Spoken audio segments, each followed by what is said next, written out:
beware of the empath with no friends. When you see them alone, your first instinct might be to see a victim. You think they're fragile. You think they've collapsed under the weight of a world that was simply too loud. But you're wrong. They didn't shatter. They woke up. Carl Jung, the father of analytical psychology, once revealed that true power doesn't seek popularity, it seeks silence. If you are watching this, perhaps you felt that pull toward the shadows yourself. You felt the exhaustion of being the person who feels everything. I want you to know your isolation isn't a defect. It is a promotion. The empath loner hasn't run away from life. They've simply stopped feeding the chaos. They aren't practicing avoidance. They are practicing sovereignty. And that is what makes them dangerous to the status quo. The version of them you think you're dealing with, the one who said yes to every favor and absorbed every trauma, no longer exists. You can no longer read them because they've stopped broadcasting. You can no longer manipulate them because they've closed the emotional accounts. Their empathy is no longer a gift you can take. It's a mirror you'll fear to look into. This isn't just a personality quirk. This is a survival mechanism. No human being with a nervous system tuned to the frequency of deep connection simply chooses isolation without a profound structural cause. In our modern attention economy, where every app and every social circle demands a piece of your psychic energy, the empath is the one who finally realizes they are being mined for data and emotion. Science calls this sensory overload. Spiritualists call it an energetic debt. But the empath loner, they call it a reclamation. They are isolating to pay themselves back. To understand this, we have to look at the empathic nervous system through a Jungian lens. Jung described the psyche as a self-regulating system. Much like the physical body, when you get too hot, you sweat to cool down. It's automatic. When the psyche is subjected to extreme emotional input for decades, it eventually triggers a shutdown mechanism to prevent total collapse. The solitude you see is that emergency brake in action. For years, this person lived without a psychological filter. They lived with the psychic pores of their mind wide open. In a room full of people, you might hear the conversation, but the empath feels the subtext. They register the tension in a jawline, the tremor in a voice, the unspoken grievance between two friends standing in the corner. They don't just observe these data points, they metabolize them.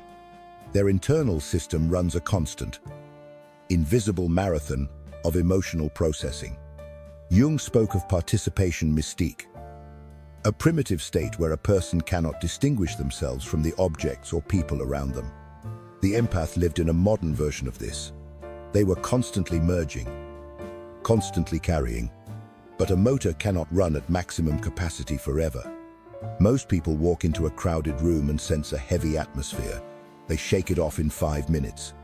The empath carries it for 5 days. They were the ones who stayed on the phone for 3 hours listening to a crisis.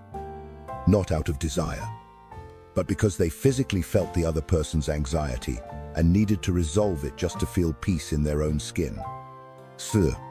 The withdrawal you witness now is the psyche's correction. The unconscious mind, which always seeks balance, realized that the individual was in danger of dissolving completely into the demands of the collective. To save itself, it forced a retreat. This is why their solitude feels so solid, so unyielding. It's not a preference they can switch off on a Saturday night for a party. It is a structural necessity for their survival. You might look at them and see depression, but from the perspective of their internal reality, they are finally preserving life. They have reached a point of saturation where one more drop of uninvited emotion would cause the vessel to overflow. They are not antisocial, they are simply full. Here is the warning. The beware lies in your assumption that they are lonely and waiting to be rescued. You assume that because you fear solitude, they must fear it too. But you are projecting your own extroverted needs onto a psyche that has shifted its axis. They have turned the flow of their libido, their psychic energy inward. Jung called this introversion, in its truest sense. It is not shyness. It is the reclamation of energy that was being hemorrhaged into a world that never said thank you. When you approach them with the intent to bring them out of their shell, you are acting on a fundamental misunderstanding. You think you're offering connection, but to them, it looks like contamination. They've spent years building a wall, not to keep you out, but to keep their own sanity in. Leo, the history of the empath loner is, quite frankly, a history of theft. Not that things were stolen from them maliciously, but they gave pieces of themselves away until there was nothing left to trade. This giving was rarely a conscious choice. It was a compulsion born from early conditioning. In many cases, the empathic child was the emotional regulator of their family. If parents were chaotic or emotionally immature, the sensitive child unconsciously stepped in to stabilize the system. They became the good one, the listener, the unpaid therapist. Jung argued that the persona, the mask we wear, is formed to buy safety. For the empath, that mask was extreme availability. See, they learned early on that their worth was tied to their utility. If they could soothe a parent's rage, they were safe. If they could absorb a partner's anger, they were loved. They became the unspoken mediators of every social group. But this creates a devastating economic imbalance in the psyche. The empath pours energy out, but very little flows back in. They become a limitless resource, a well that everyone drinks from, but no one replenishes. Over the decades, this creates a psychic deficit. You can see this in their past saying yes when every cell wanted to say no, because the discomfort of the other person felt more urgent than their own fatigue. But the psyche keeps a ledger. The unconscious is a strict accountant. Every time they suppressed their own needs to keep the peace, a debt was recorded. Eventually, the bank runs dry. The day comes when the empath wakes up and realizes they are bankrupt. They have no more patience to lend. This is often the moment they disappear. Their old social circle is confused. What happened? You used to be so nice. They say. They feel betrayed because the utility they relied on has been removed. But the empath hasn't turned against them. They've simply stopped functioning as a service. They are engaging in a desperate act of resource recovery. They are closing the accounts. They are realizing that their goodness was actually a form of self-destruction. The empath loner is often perceived as harmless. But what the world fails to see is that this calm exterior is the result of a shadow that has finally been integrated. People love the nice empath because they are easy to use. But the true transformation happens when the empath stops trying to be good and starts trying to be whole. This is the moment they make contact with their badness. Jung used the word shadow to describe everything we deny in ourselves. For the empath, the shadow isn't evil. It is the capacity for aggression, for selfishness, for coldness, and for saying no. For years, the empath repressed these qualities. They believed they weren't allowed to be angry or to put themselves first. They viewed their own aggression as a failure of character. But as the exhaustion of overgiving mounted, the shadow began to leak through. They began to feel flashes of resentment toward the very people they were helping. They felt a secret disgust for the neediness of others. The breakthrough occurred when they stopped fighting these feelings and realized that resentment is not a sin, it's a signal. It's the psyche screaming that a violation of boundaries has occurred. When the empath loner integrates this shadow, they undergo a fundamental change. They are no longer harmless. A harmless person is simply someone who lacks the capacity to be bad. A peaceful person is someone who has the capacity for destruction but chooses to keep the sword in the sheath. The integrated empath is now capable of cutting you off. They can say no without an apology. They can watch you struggle with a mess of your own making without rushing in to save you. This makes them immune to the primary tools of social manipulation. Consider how manipulation actually works. It relies on your need to be seen as a good person. If someone says, I thought you cared about me. They are betting you'll do anything to avoid being seen as selfish. But the integrated empath has already accepted their selfishness. They've accepted that they cannot save everyone and that their own survival is more important than your comfort. When you call them cold, they don't rush to warm up. They acknowledge the coldness as a necessary boundary. This renders the emotional hooks useless. You cannot shame someone who has already made peace with their own darkness. Sir, this is where they become unsettling. Most human interactions are based on unconscious treaties of mutual validation. We use each other as mirrors. You tell a joke. I laugh to show you're funny. You complain.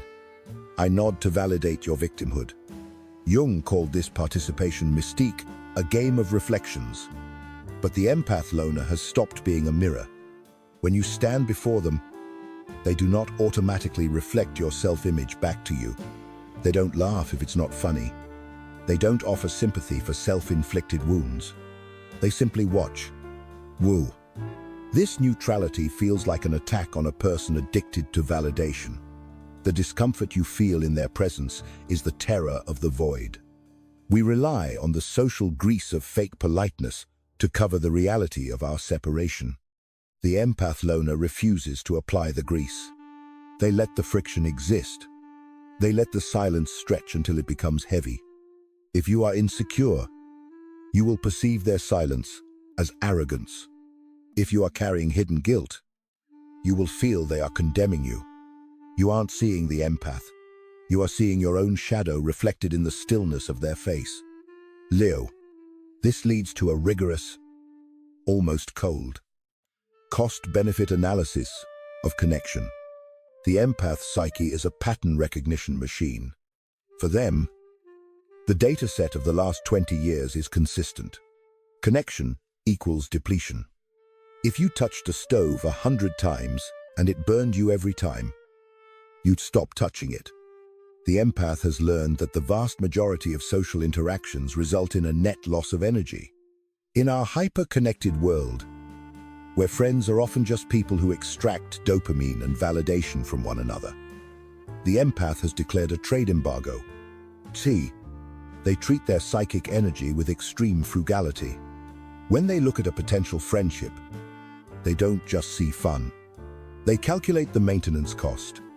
How much will I have to explain myself? How much of my reality will I have to suppress to make this person comfortable? In almost every case, the math doesn't work out. They are no longer willing to be the raw material for someone else's emotional stability. They've realized that most people don't want a partner. They want an external regulator, someone to listen to their complaints so they don't have to face their own silence. The empath loner is holding out for a quality of interaction that is incredibly rare, non-invasive presence. This is a connection where there is no pulling, no pushing, and no demanding. It's like two trees standing side by side. Their roots are separate, and they don't lean on each other for support. Since this is virtually non-existent in the ordinary world, they choose solitude. And here is the secret: they aren't suffering. There is a fundamental difference between being alone and being lonely. Loneliness is a defect where you don't like your own company. Being alone is a state of sovereignty. The empath has found that their own mind is a much more interesting place than a room full of people talking about nothing. Joe, when the withdrawal is complete, they acquire a new quality density. You can feel it. They don't feel light or eager to please. They feel solid. This is the result of moving from the periphery of other people's lives to the center of their own psyche. Jung noted that the world asks you to be normal, but your soul asks you to be whole. The empath has chosen wholeness. They have moved from a psychology of we to a psychology of I. This isn't narcissism. It's the necessary reclamation of a self that was almost lost. Sure. So, we return to the warning. Beware of the empathic loner who keeps no friends. But understand that the warning isn't for you to stay away, it's for you to wake up. Their absence is not a vacuum. It is a boundary. They serve as a correction in a society addicted to noise. They remind us that it is possible to stand alone and still be complete. They haven't withdrawn from life. They've withdrawn from the false life. They've stopped trading their soul for a persona. If you meet such a person, respect their distance. If they invite you in, know that it is a privilege, not a right. And if you recognize yourself in this description, know that your solitude is a victory. You've paid the high price for sovereignty. You've learned the hardest lesson of all. Not every absence is emptiness. Some absences are the only way to finally be real.